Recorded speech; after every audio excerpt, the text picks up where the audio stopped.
Welcome back.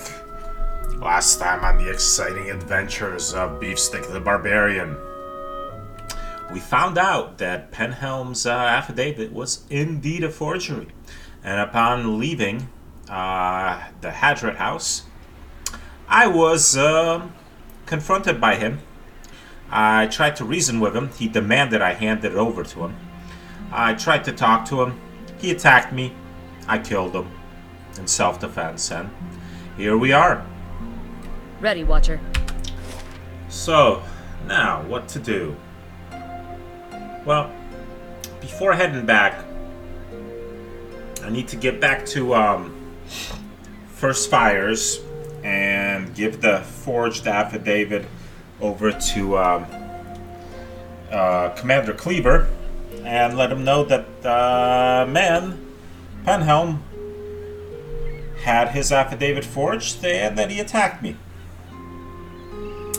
And then I will give the breastplate to Osric in Copperlane. But before I do that, since I'm already in Brackenbury, let's explore the rest of this area. So let's head on over to the House Domanel.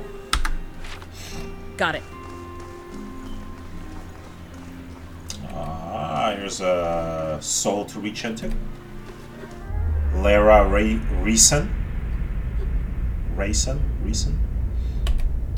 You see a woman, dark-skinned, taut with worry. Moving aft, she scales the rigging and shouts frantically at the crew. The ship isn't turning fast enough. She looks at the captain, gaping soundlessly at the approaching vessel. Her hands blister from the descent as she jumps from rope to rope, screaming at him to take action, take charge, do something. What is she paying him for if not to defend her ship from pirates? With a squeal as ladders are thrown across, the ship is boarded. She sprints below decks, taking the steps 3 at a time until she reaches the cargo hold. Scrabbling amongst the containers, she reaches until she finds it, a blunderbuss, fully loaded. Someone grabs her from behind. She throws up a knee, whirls around, and shoots. The force sends her spine first into the wall, but her assailant falls to the ground with half a head and without an arm. Dragging herself up the stairs, she reloads and engages the enemy force with her crew. She cocks an eyebrow as pirates drop left and right. Clearly, this is more than they bargained for when they chose her ship.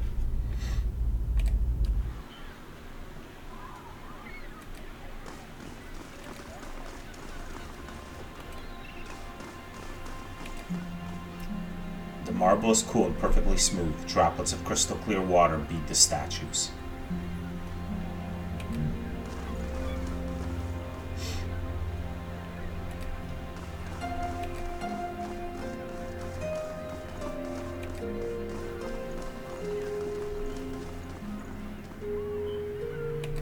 Ark of the Gath.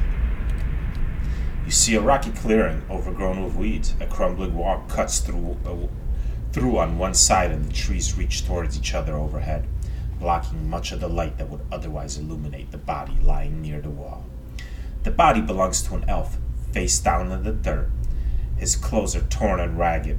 Large bruises seem to cover him, and there are cuts, abrasions, and lacerations everywhere his skin is exposed to the air. The elf twitches, a muffled cry escaping his lips, blowing dust around his head. He begins to moan, his hands scrabbling against the ground, fending off something you are unable to see. His breath comes faster and faster until he's almost hyperventilating with one final sound, a swallowed scream. His eyes fly open. In an instant, he is on his feet, crouching, eyes wildly looking around. His breathing doesn't slow, and every exhalation is a groan. With one last look over his shoulder, the elf runs into the embrace of the crumbling wall's shadow, all but disappearing into the gloom. Looking down at his present condition, he murmurs, "I don't see how someone who is so clearly screws his own livestock can be so sensitive about it."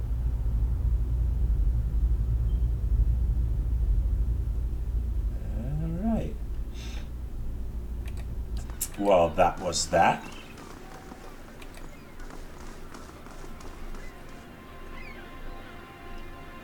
more souls to reach into, but that'll come after I go inside here.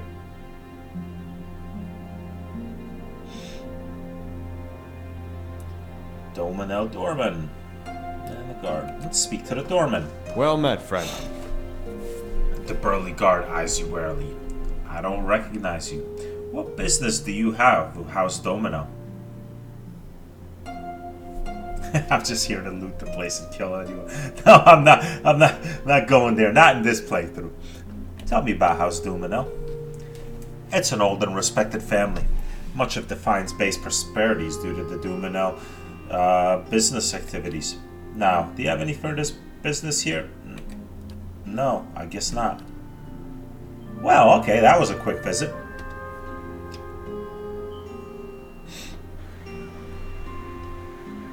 I mean, he has every right to throw me out, but, you know, I want to extend the weary traveler a courtesy.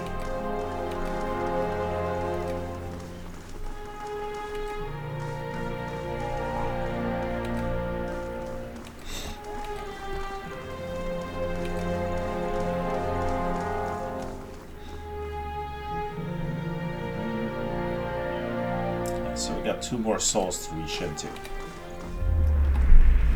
Rocco Francis Whitebrows. My, that is an impressive name. You see a burly man inspecting a dilapidated inn. The Almoa salesman almost dwarfing him as they walk through the once proud establishment. The walls are rife with stains, and only Whale knows what else smeared on every available surface. Whale knows what else is smeared on every available surface. Should be. Not one thing stands unbroken. The moth-eaten blankets, rotting food, and trash give evidence to a succession of squatters. The man frowns, scrutinizing the space. The Almoa gives him a final offer, flashing 2 white teeth with each syllable, oversized and threatening. With a sigh and a jingle as he hands over the coin pouch, the man acquires the dump of an inn and begins to plan. Well, good luck with that, Rocco. Timothy Whitewater. I hope that didn't work out for you, Rocco. You see this man kneeling naked before a dais in the center of a large round room. Across the room, opposite from where he kneels, stands a large throne. The throne's back and 2 of its legs are broken, rendering it unusable and causing it to tilt precariously on its stand. The room is ringed with figures clad in black robes, each chanting quietly, resulting in a low drone that pervades the room. On the dais across the brazier is another robed figure holding a leather-bound book with charred marks on it. He is speaking to the naked man about fealty, dedication, and law. When he finishes, he bids the other to rise, and holds the book out to him over the burning coals in the brazier. The naked man nods, and the robed man drops the book into the fire. The naked man drops to one knee, briefly pressing his forehead on the side of the brazier, then stands and thrusts both of his hands into the coals at the bottom of the brazier. He retrieves the book, slowly presenting it to the robed figure before him. Then Rand rubs his thumb on the ash that has collected on the cover of the book and uses it to draw a mark on the naked man's forehead over the burned flesh. The naked man bows his head and whispers, "Was that right, Da?" The robed man nods patiently. The naked man looks at the broken throne with childlike eyes. "Did you see that, Mom?" Well, alright. That's an interesting family there. I'm not gonna look down on your customs. That's your business there. I'll be moving along now. Oh boy, more souls to reach into. Isabel. You see a lush forest, quiet and dark in the early morning light. This woman walks through the trees, a captivated look on her face. She doesn't appear to have a particular destination in mind as she wanders slowly between the enormous trunks, looking up through the branches and occasionally making a low chirping sound. When a responding chirp echoes through the quiet morning, she turns to head in that direction, obviously not concerned with losing her way. A loud metallic snap followed by a quick yelp cuts through the air, and she looks into it, focusing in the direction from which the sound came. She moves towards it, on the verge of running. She seems to realize suddenly that caution is important and freezes, looking down, her foot hovering over the pressure plate on a well-hidden bear trap. She leans back and gingerly places her foot back on the ground next to the trap. She looks around, anger darkening her features. Grabbing a nearby branch, she presses down on the plate and disables the trap. When it snaps shut, she hears another yelp, this time much closer. Scanning the ground for more traps, she carefully makes her way toward the trapped animal. Rounding one of the trees, she spies him, a large wolf, bony with malnourishment, right hind leg held tight in the rusty metal teeth. He looks at her, and the low growl starts in the back of his throat. His hackles rise, and she pauses briefly to let him catch her scent. She lowers herself close to the ground and holds her hand out, palms down, in front of her. "Aren't you a beautiful boy?" She inches towards the wolf. And then the wolf mauled her. Just kidding. Jalistra, the Palzerker Stobar. You see a dark room. Noise filters in through a nearby doorway. The sound of battle, scuffling, metal on metal, cries of pain, rise and fall as fight rages on outside. There is a bellow of rage, and a Zorab runs in the room, holding a book tightly against its chest. It looks around frantically, searching for something. It hurries to the far side of the room and opens a box sitting on the makeshift table. It places the book in the box, closes it, and then bends over to push the box under the table. A small stone hits the back of the Zorab's head, knocking it forward a little. The stone bouncing to the ground, rattling a little as it comes to the rest on the floor next to the Zorab's foot. It freezes in place, standing still on the box, eyes wide. As the chattering of the stone quiets, silence takes control of the room again. The battle outside has stopped. It spins around to find this woman standing in the doorway, leaning on a savage-looking two-handed sword. "That book contains the answers I need," she snarls at it, moving forward. It hisses, rushing to meet her. Seconds later, she is retrieving the stone from the floor, having separated its head from its neck with a practiced flick of the sword. She smiles, kisses the stone, and then places it in the pouch on her belt, patting it fondly. Leaning over, she pulls the box from under the table and opens it, elated with her find.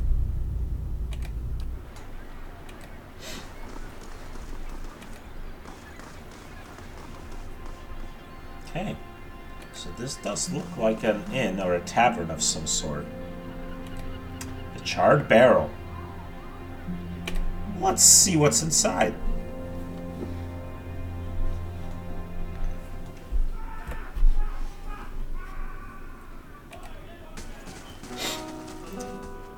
Thristwin. Noble. And Nanton. Hey, Nanton! Ha ha ha! Nanton, fancy meeting you again. Heartless bitch. The young elf is dressed in gaudy robes that he seems ready to cast off. He picks at a heavily brocaded sleeve and continually adjusts the gold chain around his neck. He looks up at you. Did she send you to run me out of town? You could tell her I'm not going anywhere without that medallion. I told Cyril I wouldn't let her sell it. If that's what you hear about, then save yourself the trouble. He puffs out his chest but glances at the exit.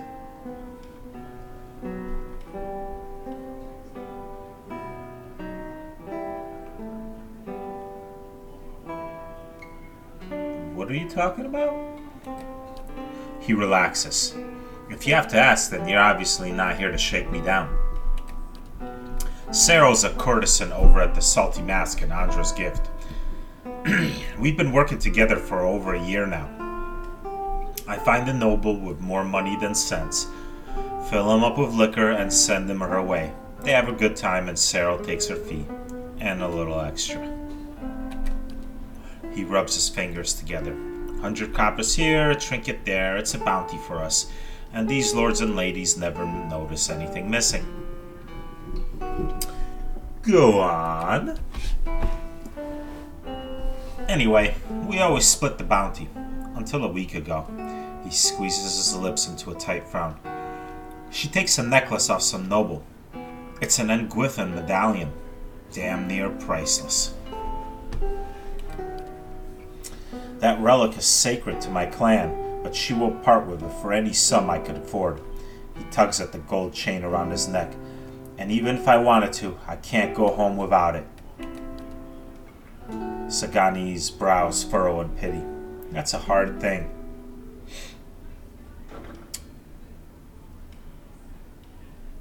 Tell me more about your situation. He picks at the hem of his sleeve. What do you want to know? What makes this medallion so important to you? I grew up in Air Glanthav with the Shattering Spear clan. We Glanthathans have protected Nguithan ruins for thousands of years. It's the one duty the gods ask of us in exchange for the freedom to live as we please. He fidgets with an emerald ring on his pinky. But treasure hunters eluded the ruins in our territory, and we left the wilds we've dwelled in for generations. Most of my clan mates scattered to towns around the Durwood and probably live on crusts of bread. He looks at his embroidered robes with disgust. Restoring this medallion to the ruins would earn us the gods' forgiveness. The Shattering Spear could go home.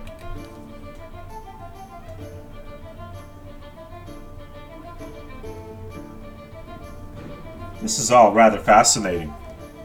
A single medallion turned to God's favor, and so return home. It rather reminds me of a story I read somewhere.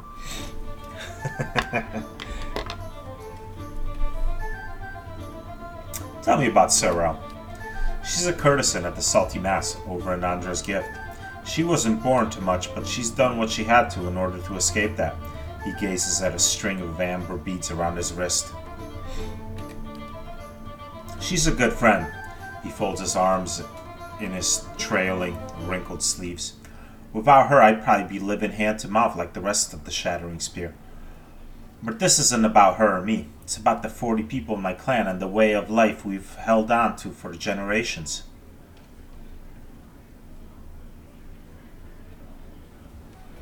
I still don't understand why you can't take your money and return to Air Glanthath. He sighs, arching his neatly plucked eyebrows. That's because you're not used to looking at things with detachment. Community isn't a place. It's a connection to history and meaning. He makes a circle with his wrist. Like an anchor, defending the ruins for the gods gave us a purpose. Without that, we're adrift. Does that make any sense to you? Yeah. He smiles and nods slowly. Then you know what it's like. How to care for something you can't explain. That's all I wanted to ask. So, will you help me get the medallion? I'll see about that.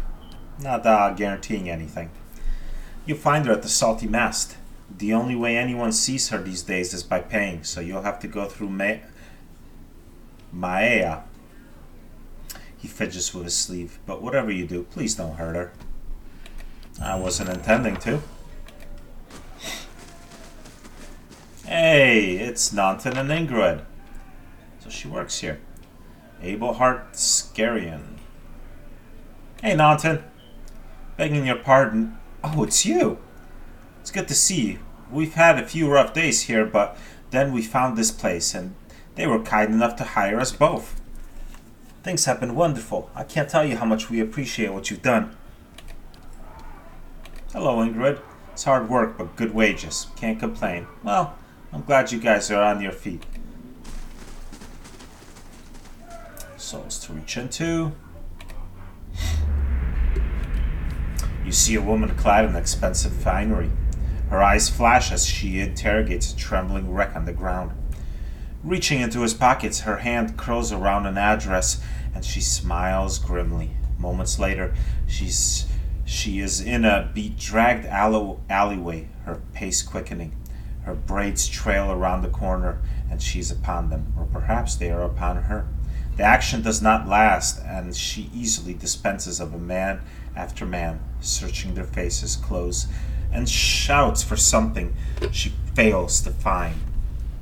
Frustrated, she moves on, but not quickly enough as an Orlan attacks her from behind, the seal upon his finger glittering with malice. The woman's eyes alight upon it as she twists to evade his blow, and her eyes burn bright. Perhaps this was not a wasted trip after all. Victor! You see a large group of people gathered in the common area of a large inn. This man, not unlike this man is standing in the midst of the people, engaged in conversation with someone. He's smiling and talking gregariously, moving from person to person with ease. He's able to extract himself from one conversation and insert himself into another without a break in his stride. He kisses the hand of a well-dressed woman, dipping her, then twirling her back into the arms of her escort. He moves on to another group, slapping someone on the back while laughing at a joke, and then he's off again, sliding between people, hugging someone, shaking hands. He never stops. Finally, he seems to have hit his limit, and he excuses himself from the gathering, much to the dismay of everyone there. He smiles and waves as he leaves, making a little bow with a flourish of the hand as he closes the door. Once he is away from the inn and around the corner, he pulls several objects from the concealed pocket in his jacket. He looks at each one in turn, a necklace, a brooch, a couple of coin pouches, and a small jewel. Smiling, he pours the money into his palm and quickly counts it, still aimlessly wandering the streets. He passes a beggar who holds out a bowl to him, pleading for pittance. The man stops, smiles at the beggar, and drops all the coins into his bowl. Then he walks off, whistling happily. Well, all right there, Robin Hood.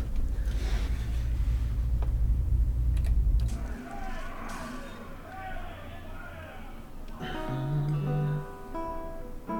right, let's talk to Abelhart Scarian. Good day, stranger.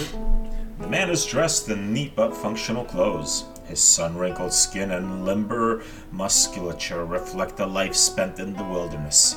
Well met. What brings you to the Charred Barrel? Is this your place? It's my retirement. He thumps the bar. Used to be a warehouse back when Brackenbury saw more ship traffic. But it fell out of use when the area became mostly residential. I inherited it from some great uncle who'd never had any luck pawning it off on my cousins. Now it's the most popular spot in Brackenbury. The nobles come to unwind, and kith from other districts come to mingle. He leans closer. We get a few rough types too, but they behave in here. Besides, their coin is good as anyone else's. So, who are you? I was a cartographer for the Duke for decades. He rubs his neatly stubbled cheek. Crossed the White March half a dozen times and then mapped most of the ruins of Thane Bog. He grins, flashing a gold tooth. A good career, but one suited to younger men. When I came back to Defiance Bay for good, Cleaver and a few other friends in the Knights helped me get the rights to refurbish the place.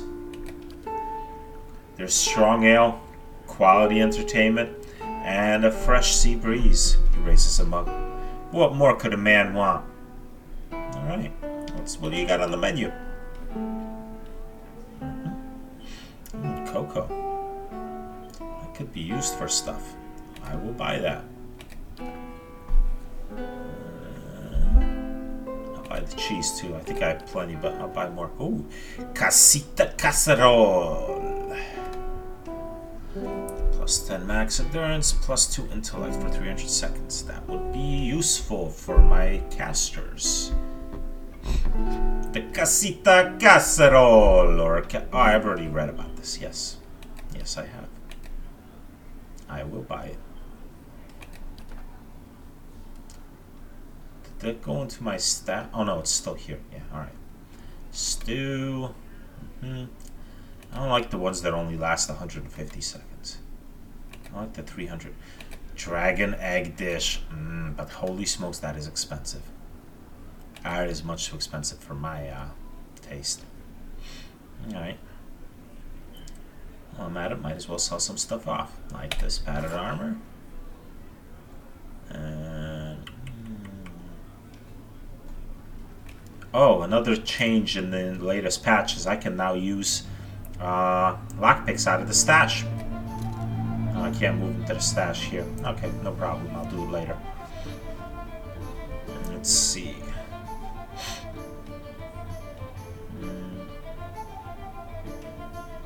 I'll sell that.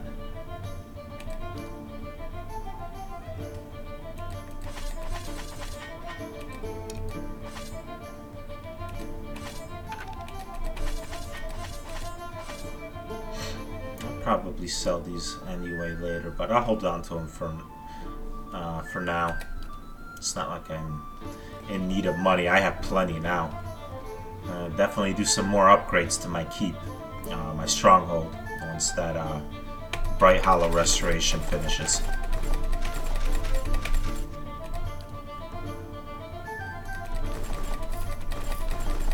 So much money. I might be able to buy some kick-ass weapons too. Alright, that'll work for now.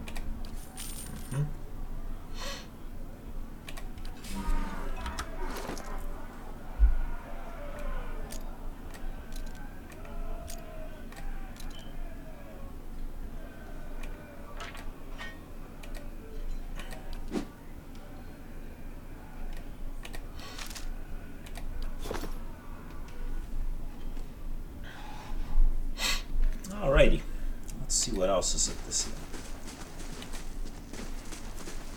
I do need to rest eventually to get Durns to recover his health, but I'll do that in Copper Lane after I've ooh,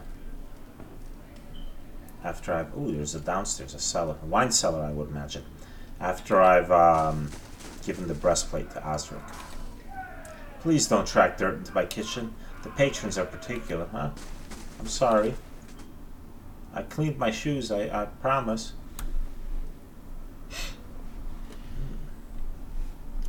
Bandits, huh? Bandit Leader. Before I go talk to them, I don't know if they're gonna try to shake me down. Just having a little chat with my associates. That you are.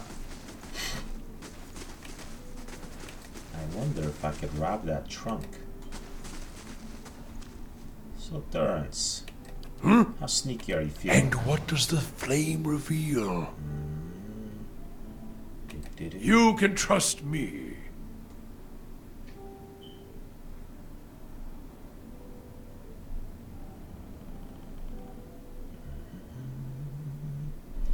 You see nothing. I'm not here. You see nothing. I am not here. Blackson.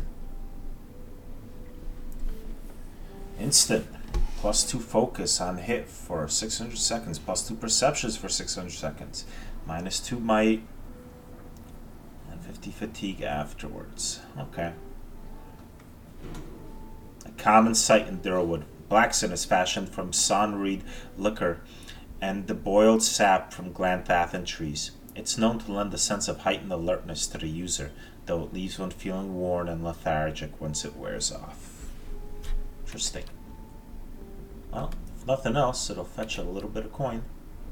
So, yoink. You saw nothing. I was not here.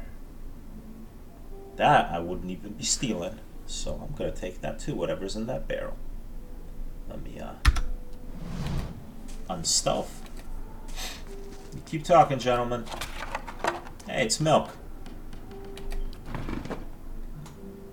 Milk, it does a body good.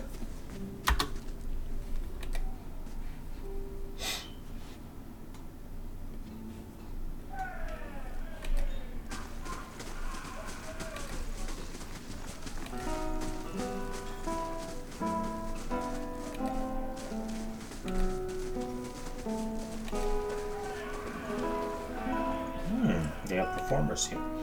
The script and props belong to a production of The Most Unfortunate Tale of Fabian Bernat. Hey, I read about that.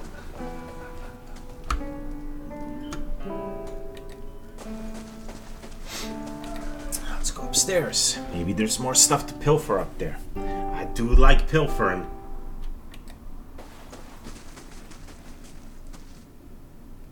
Nobles.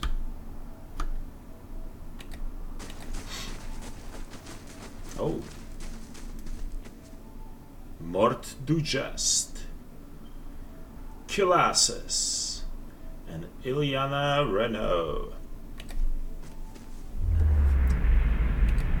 You see a group of children shouting, twisted laughter erupting from two small mouths. An eyeless boy, face grown over with strange black tusks, cowers against the log. His small shoulders shake as he whispers to himself, trying to block out the relentless trail of insults. Freak! Monster! Death head! The boy stays long after the other children leave. You see the same eyeless boy, now a man, many years later.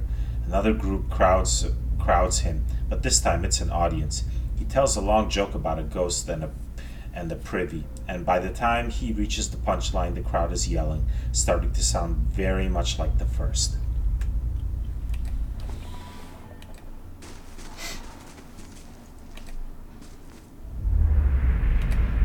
You see a pair of chain gloves sitting on a table between two men. The gloves are inlaid with gold runes and glow with a faint blue aura. This man stands on one side of the table, and across from him is another man dressed in arcane robes. The man retrieves a small pouch and hands it to the wizard, telling him to count it to ensure his entire payment is there. The wizard smiles, giving the man a half bow, and then empties the pouch into his hand. You wanted these gloves protected from from thieves and other unsavory characters, he says, dropping the coins piece by piece back into the bag. Put them on and they will never leave you. The man slowly slips his hands into the gloves, a look of satisfaction on his face. His smile falters a little once they're on his hands. The gloves flash briefly and then start making a light metallic tinkling noise. The look of satisfaction quickly becomes one of concern, and he grabs at the gloves, trying to pull them from his hands. His fingers tug at the openings, but they have shrunk, trapping his hands inside. The metal begins to work its way into his skin, small drops of blood appearing on the surface of the gloves. The man drops to his knees, fighting with them, crying in pain. The gloves constrict until they have completely shrunk around the man's hands, becoming one with the flesh. The man looks in horror at his hands, and then up at the wizard, who has finished counting his money and is standing at the door. You certainly won't be losing them now, he says, stepping through the door, slamming it behind him, leaving the man on the floor staring at his hands. Well, that wizard's kind of an asshole. Ileana Renault.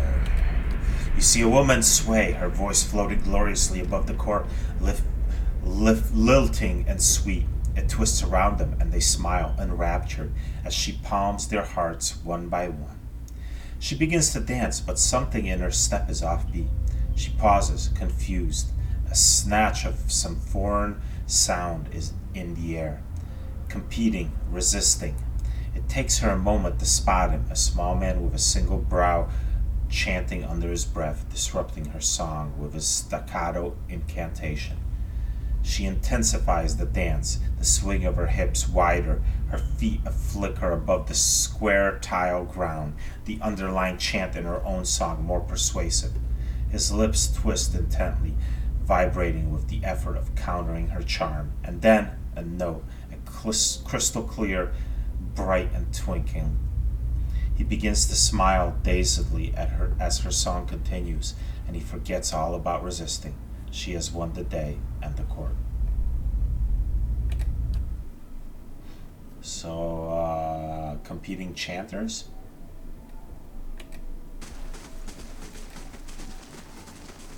Pirates! Mare watches you through kohl-rimmed eyes. She puts her hand on the hilt of her blade, jangling the jewels that hang from her wrist. We don't know each other, stranger. Best we keep it that way. What brings you to the Charred Barrel? Mare raises an eyebrow. What's it look like? Good wine and a little peace and quiet. She flips a copper coin with her thumb. And Scarium doesn't ask too many questions. You don't seem like a Brackenbury local. I'm a sailor, she gives you a half smile. And a liberator of certain goods. Mare casually fingers a large earring. And the nice thing about the snobs here is that they're usually too polite to ask more. Alright. Well, I'll leave you to your pirating. This map charts routes through the White March.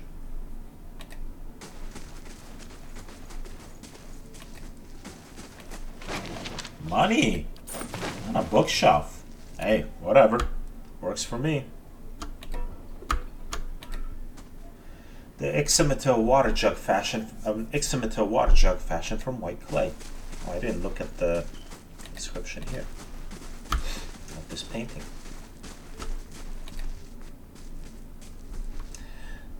This map of the Durwood and Air Glanfath appears to predate the discovery of some of the ruins in the east. It's signed by the cartographer A. Scarian. Ah, the proprietor of this here fine establishment.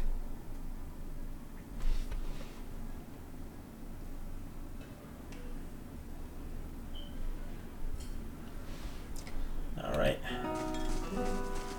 Let's move on.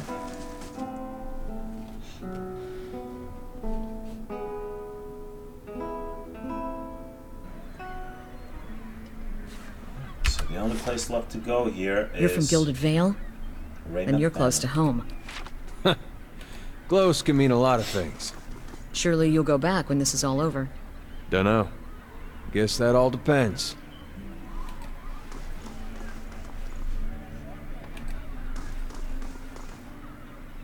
It was an interesting show. That's all I can say. Come on, you can tell me more. Just one thing, please.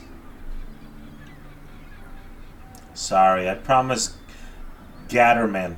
Let's not talk about this here, alright? Damn Gatterman. Always ruining everything for everybody. Oh, Bright Hollow Restoration project is completed. Very, very nice. In that case, look at all this money I have. Alright. Bailey, Tower, South Wall, West Wall, Library, Barracks, Dungeons, Merchant Stalls, Craft Hall, Curio Shop.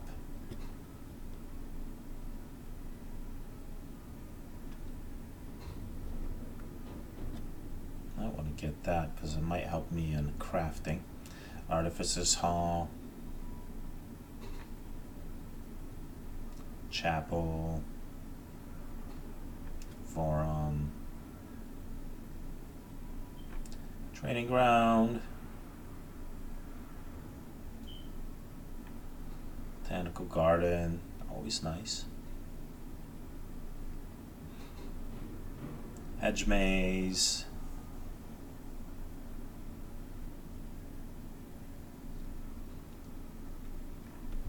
Warden's Lodge,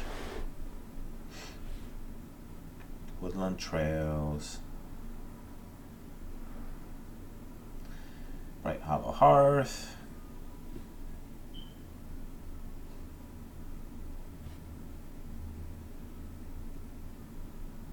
okay, that only adds prestige. Bright Hollow Lab, and Bright Hollow Courtyard Pool. All these just add prestige. What to get? So we have 8 prestige and 8 security.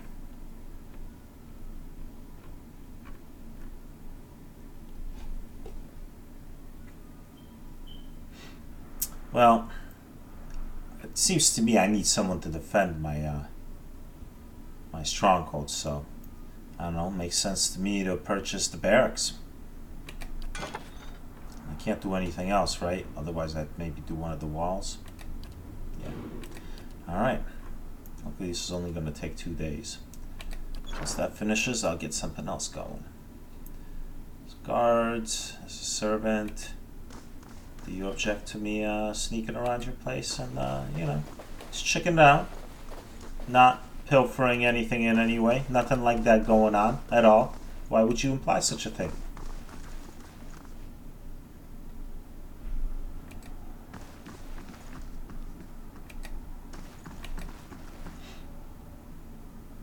Lynette Raymont.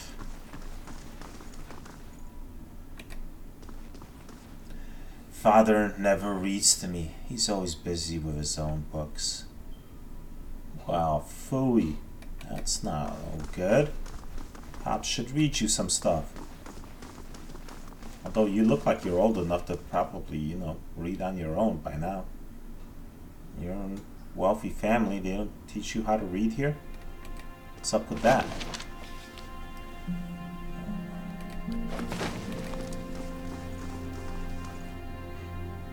Lord Raymont. Lord Raymont holds a shipping manifest in his well-manicured hands. Despite his expensive clothes, he has the sallow complexion and restless air of a man who devotes all his days and most of his nights to work. If you have business to discuss, make an appointment with my attendant. I don't have time for unexpected visitors. Tell me about yourself. He snaps the pages in his hand. I am lord of this house, and not prone to idle chatter. If you have no business here, I suggest you be off. He doesn't look up from his papers. Okay, well, point taken. So you don't mind if I just look around and, you know, maybe pilfer some stuff? Did I say pilfer? I mean just, you know, admire from a distance. That's what I meant. Well, I was saying not pilfer. Not in any way pilfer.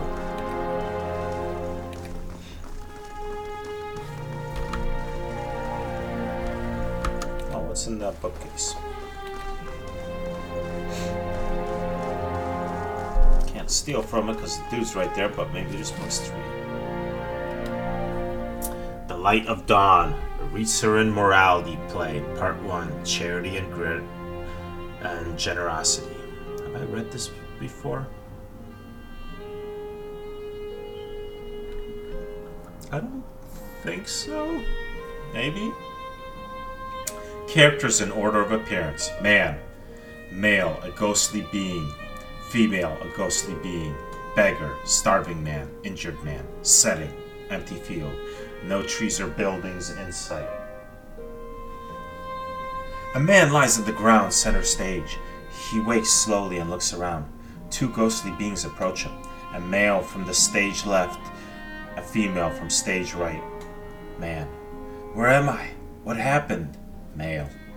Nothing has happened. Man. How did I get here? Female. You did not arrive. You are just here. Man. What is going on? Male and female. You are traveling. We will travel with you. They both reach out a hand to him, insistently. He looks at them, not sure what to do. After a few moments of deliberation, he takes Male's hand and allows him to help.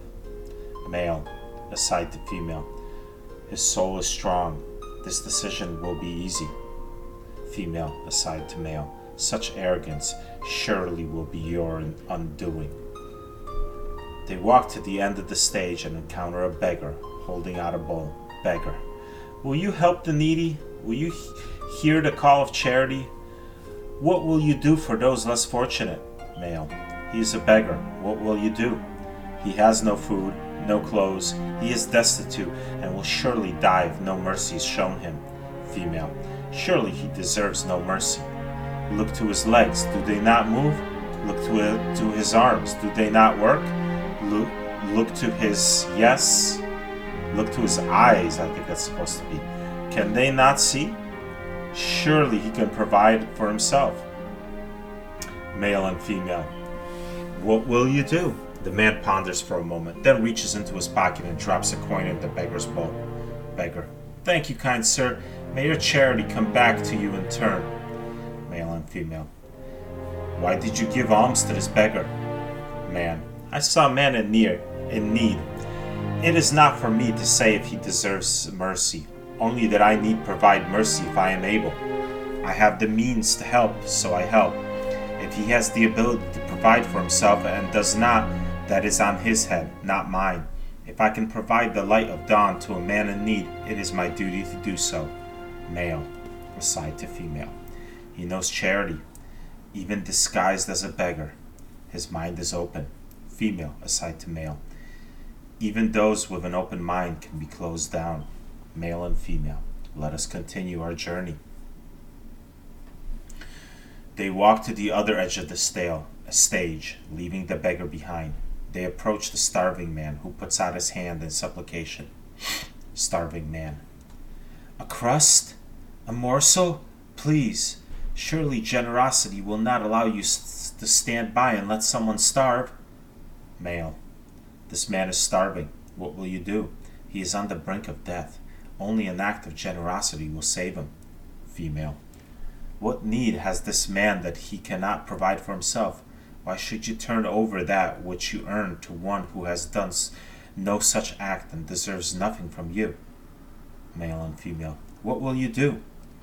Again, the man considers what he will do. He reaches into his pocket and retrieves a piece of bread and gives it to the starving man. Starving man. Thank you. Thank you, good sir. May your generosity be returned unto you tenfold. Male and female. Why did you give food to the hungry? Man. I saw a man who hungered. It is not for me to say if he deserves a morsel, only that if I need provide a morsel, if I am able. I have the food to spare, so I give. If I can open a man's eyes to the light, it is my duty to do so. Male. Aside to female. He knows generosity, even disguised as a starving man. His heart is giving. Female. Aside to the male. Even those with a giving heart can be greedy. Male and female. We will continue our journey. So you will.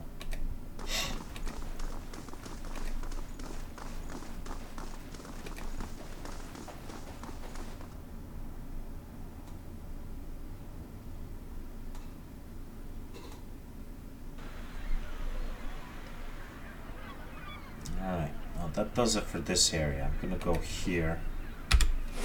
I'm going to go back to First Fires. So I can go to the Crucible Knights and hand that affidavit over to Commander Cleaver and let him know what happened. Then I'll go to Coppermine. And then we'll go to Andra's Gift after that, assuming nothing else happens during that time.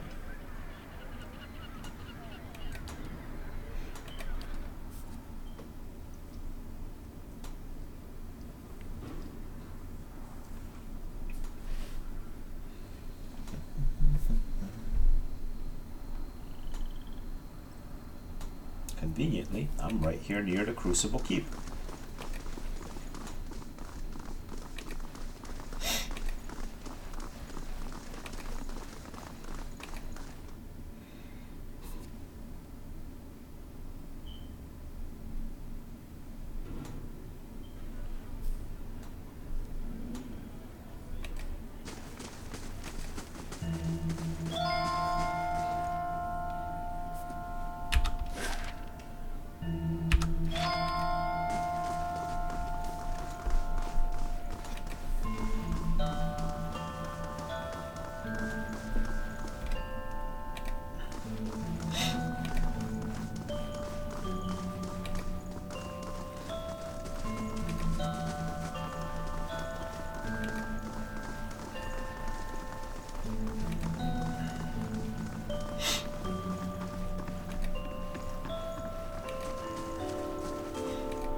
Have you found that Valian yet?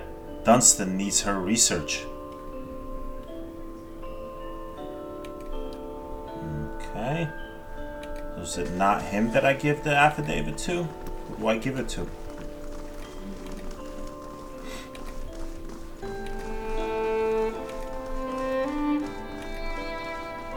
have to do his quest before I can give him this affidavit and be like, listen? Or does it just not matter because Penhelm is dead?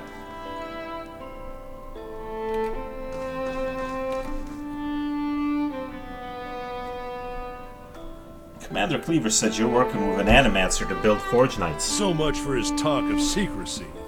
I'm building Cleaver's Metal Warriors. He says they're what we need to keep order in Defiance Bay, so... Dunstan massages his temple, leaving soot streaks on the side of his face.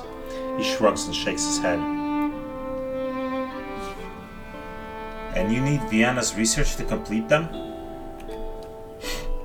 She's been working out a method to transfer the souls into the armor. Getting the process just right is critical. He holds up one hand. Bind the souls too tightly and you get something like those flesh constructs at the sanitarium, barely bright enough to avoid walking into a wall. He raises his other hand. But bind them too loosely and they'll be too self-aware for their own good. Mad killers and metal bodies. Do you disagree with Cleaver about the Forge Knights?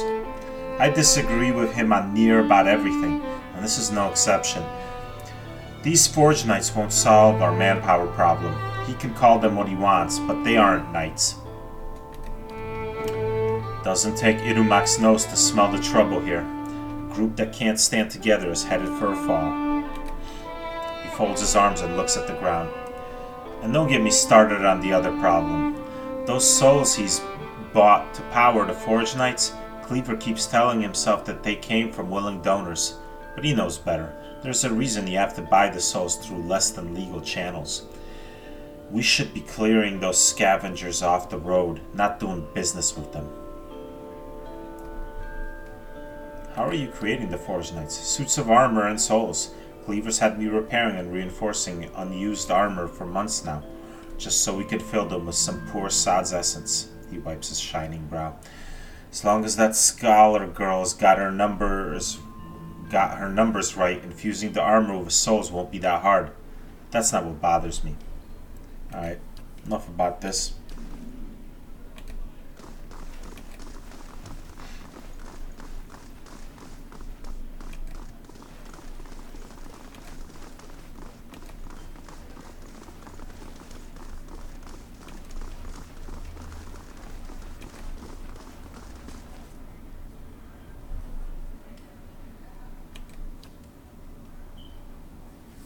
Filthy little flea picker. What do you want to know?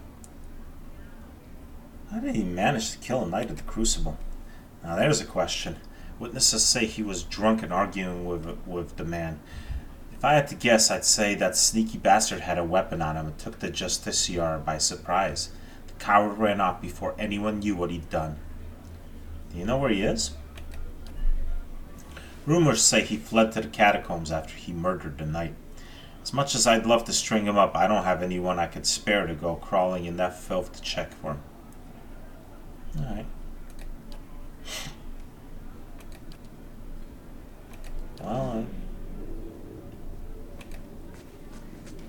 I guess that's... Alright, well, off to Copper Lane I go then. Guess it kind of doesn't matter if I show Cleaver the forged affidavit, seeing as Penhelm's dead.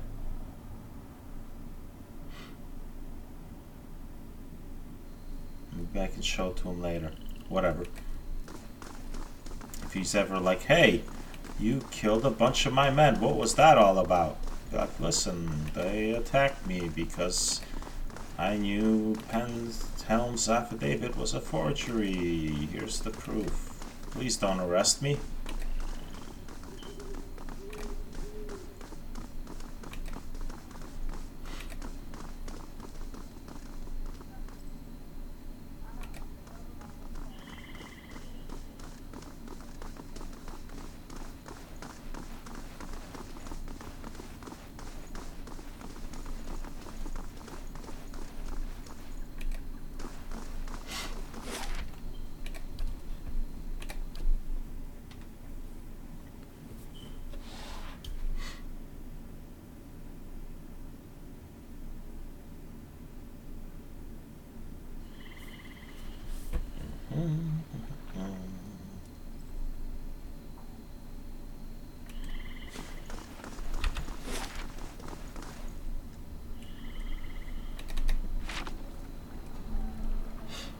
Wait, no. Why am I going there? I need to go there.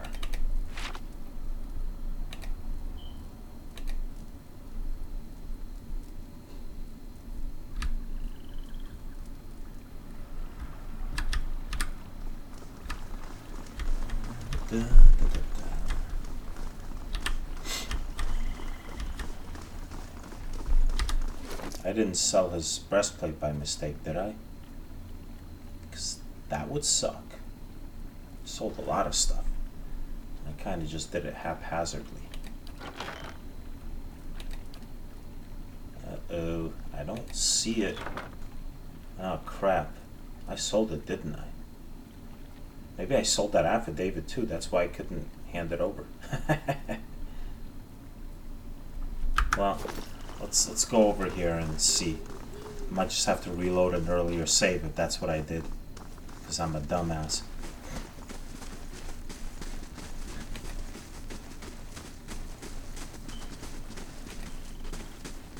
Hopefully the game's smart enough to not let me sell, you know, quest items like that. One way to find out, right?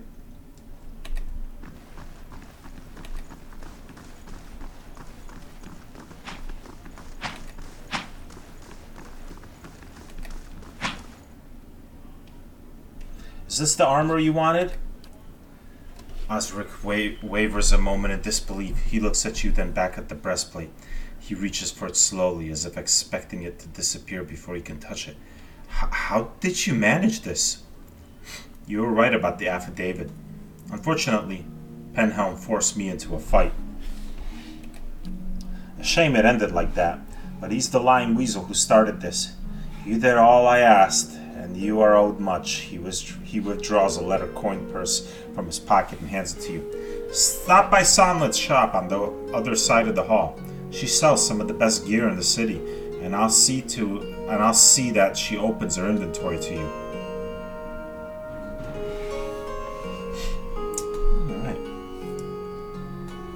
What is this armor to you, anyway? Osric looks around, trying to appear casual. It's nothing really, just a keepsake. He tries to look you in the eye, but when he does, he appears to reconsider. He sighs.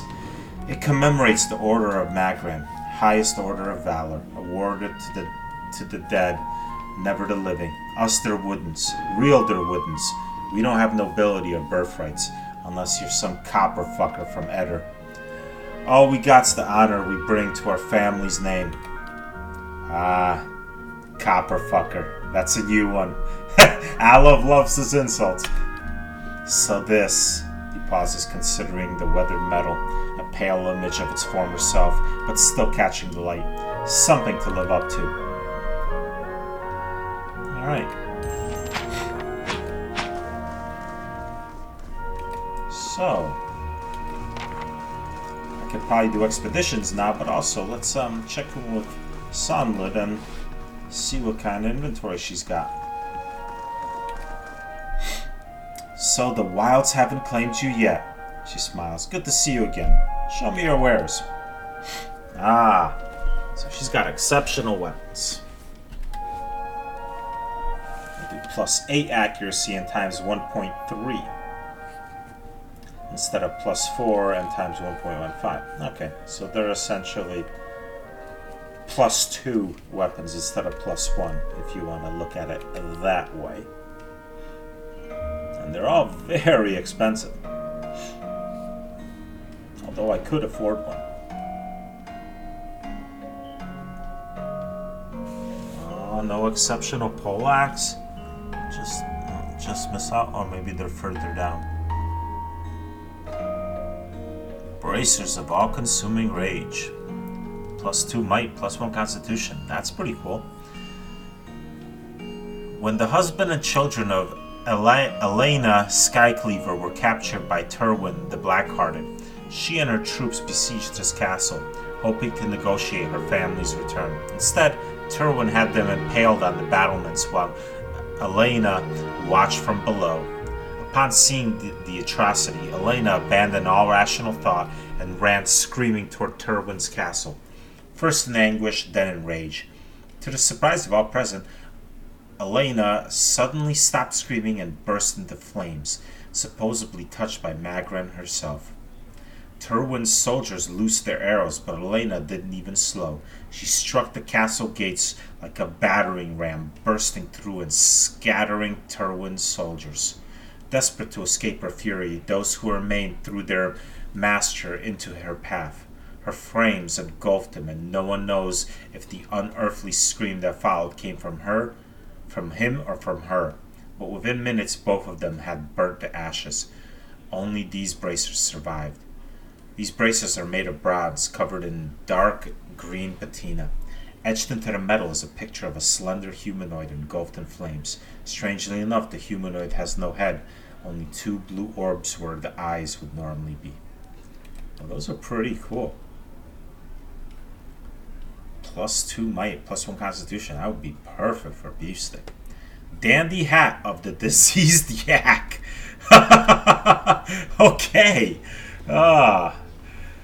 +2 resolve, -1 intellect. That was +2 and +1, right? Yeah, that is freaking awesome. The legend behind this hat is that it once belonged to a famed prince of a small kingdom that was conquered and absorbed into the Adirn Empire. The prince and his court were known for their outlandish dress, but not, unfortunately, for prowess in battle. In fact, when the prince learned that the Adirn army was marching toward him, he threw a fabulous party to welcome the invaders. This hat survived the war and its subsequent occupation and has been traded in many a dark corner by those wishing to further their social standing with panache. Lined with garish purple silk and adorned with a large chartreuse feather, the hat makes a strong, if questionable, fashion statement. Snurf's Folly. +1 resolve, +2 constitution. Once belonging to the wife of a noted animancer known as Snurf, this white gold wedding ring is set with a central pink stone flanked by 2 small diamonds. The shine on the gem stands in stark contrast to the grimy, worn band. It is rumored that while his love was ill and on the brink of death, the desperate animancer performed a radical experiment to merge her soul with his. According to most versions of the tale, her already weakened body was unable to withstand the strain of the binding. While this process extinguished the little life left in her body, it overwhelmed her soul, fragmenting it into oblivion. Overcome with guilt and despair, the once great man lived out the last of his days in a Sfef-induced madness, holding on to the hope that he might somehow glimpse traces of her soul among his own pitiful reflection. Oh. Bile Stompers! Minor Spellbind, Fetid Caress. Grants minor Fetid Caress. +2 damage reduction against Corrode. These boots were created in a small village in the living land that is bordered by a toxic swamp and frequently overrun by venomous weeds. Though the hard O-soles have withstood years of use, the edges of the leather show signs of corrosion. It's believed that some of the venom has seeped into the boots. Cloak of the Fox and Hunter. Grants Summon Noble Creature, +5 will, +10 reflex. A Durwooden legend tells the story of a hunter who spent days in the woods trying to find food for her family. In her first trap, she caught a boar. "Please, great hunter," the boar begged while she approached. "I am no ordinary boar. I am the ruler of my kind. If you free me, I will reward you greatly." So the hunter freed the boar, who ran off, laughing, never to be seen again. Her second trap caught a turkey. "Please, powerful hunter," the turkey said when she approached. "I am no ordinary turkey. I am the ruler of my kind. If you free me, you will get rewards such that you cannot imagine." So the hunter released the turkey, who also ran off laughing, never to be seen again. The final trap held a fox. "Please, mighty hunter," the fox begged as she approached. "I will not free you," said the hunter. "Already I have lost 2 wonderful meals. I will not lose a third. If you truly will reward me, then I will free you, but you must leave something of yours behind, so I know you will return." So the fox left behind the length of its legs, enchanting the hunter's cape with its grace and reflexes. The fox returned to its kind, but was rejected for its short-legged appearance. "You look like a dog," her fellows taunted. No longer welcome among her kind, the fox returned to the hunter and offered another deal. She would aid the hunter in all endeavors as payment for her life. This cloak represents the bargain between the fox and the hunter. Weathered and worn, this cloak is tan with light splotches. When pulled over the head, the corners look like erect dog ears.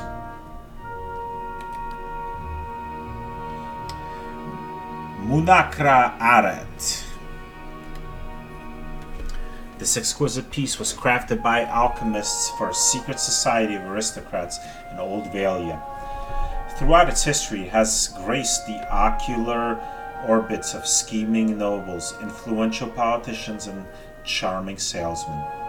The dark brass monocle features intricate gear and lithe filigree among the rim. It confers sophistication and carries the unmistakable scent of old money. Minor spellbind, whispers of treason. Plus 15 will. Berserker's belt. Rage bonus times 1.2 frenzy duration. Well, if I actually ever used my frenzy, this would be useful. This belt was the product of a strange collaboration between the famed barbarian Strungber and an animancer of comparatively lesser fame. Strungber was determined to extend the period in which he could cast himself into a fearless frenzy, for it was the means by which he survived most of his many battles. The Animancer, in turn, was much intrigued by the opportunity to investigate the affliction of temper. Over a period of time, the trigger for Strungber's rage was isolated, and the belt was imbued with a spell which mimicked the effect. The resulting damage done to the laboratory ensured that the pair never collaborated again. But Strungber was very pleased with the belt he received.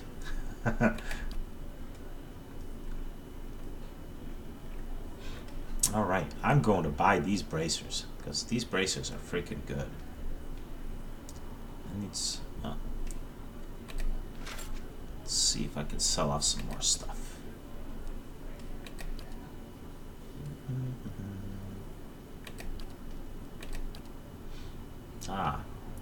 Where's that affidavit? I don't want to sell that if I don't need to. It's probably not in here because it's a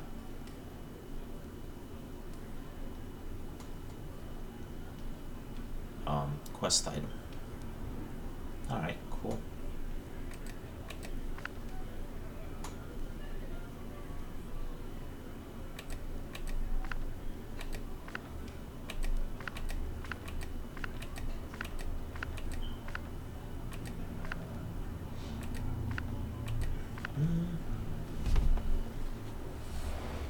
I don't think I need 11 wolf hides. Let's sell off like 5 of them for now. Still gonna cost me a lot of money, but boar hide. Alright, I'll hold on to everything else. I don't think I need the pry bar. I already have a pry bar. Get rid of that. Definitely holding on to the lion hide.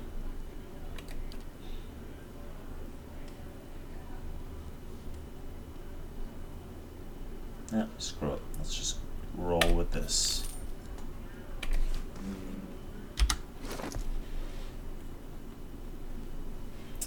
Alright. Now, beef stick. Let's get you some bracers, buddy. Yes. Might 19. Constitution 16. Very nice. More damage. Higher fortitude. More hit points. My man's going to be dishing out some nasty damage now. +1 constitution suppressed. Hermit's hat +1 might. Ah, that's right, because they're already.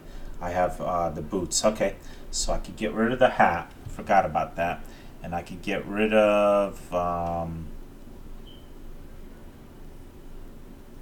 Fovano's boots and give those to somebody else. That's fine.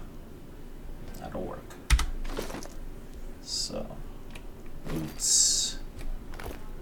And Hap. So who could use the might the most?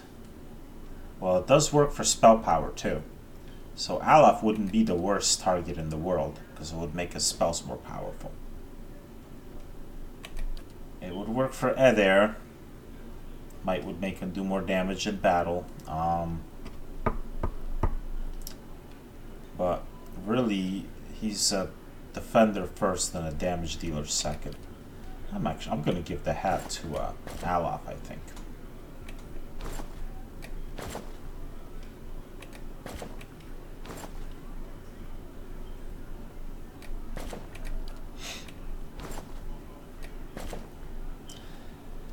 So now, who gets the boots? Well, again, Alaf could use them because he could use the Constitution. Sagani could use them. Durance could use them. I need my healer to stay alive.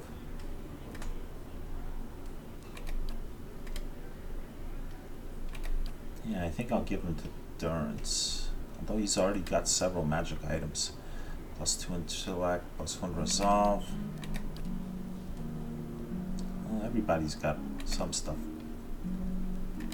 Kinda suppose I could use a +1 intellect.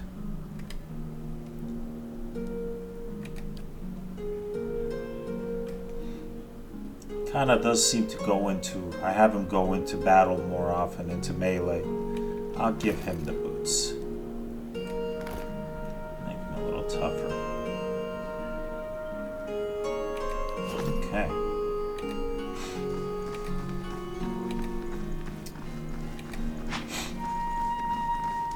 Let's talk to Whedon about expedition. Whedon casually nods your way. His eyes continue to float from mercenary to mercenary as you speak. What else do you need?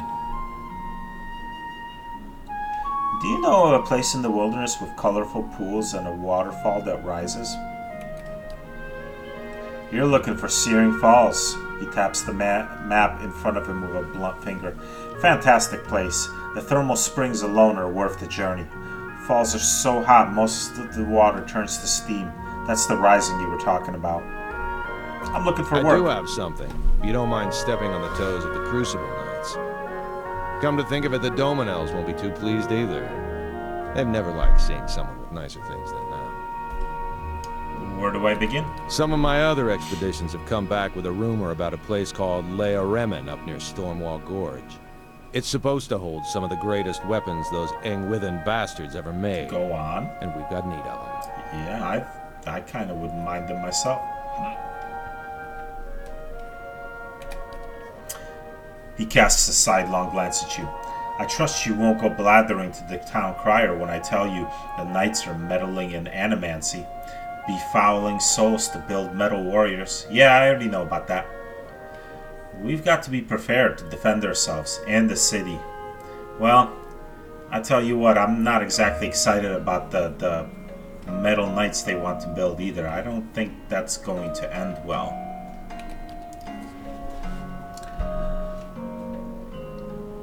If there's anything that can stand a chance against this madness, it's weapons made by the Engwithans themselves.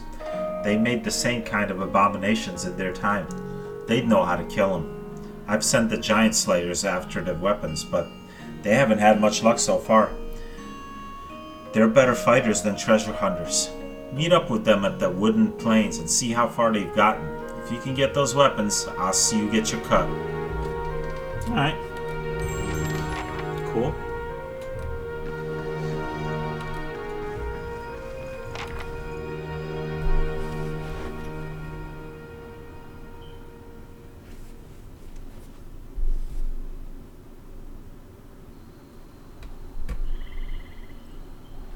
Make sure those bonuses don't overlap on the guys I gave the boots and the hat. Or just generally anybody has overlapping bonuses.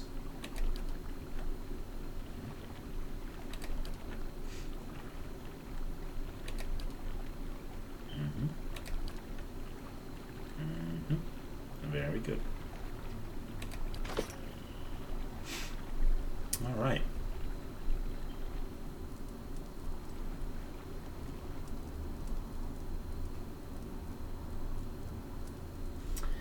this looks like a good place to leave off for now.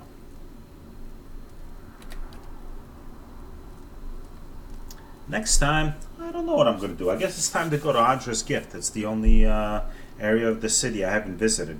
Well, other than the one area I can't get into right now. So, yeah. I'll probably go there next. I should probably rest up and get Durance's health back. Just in case I do run into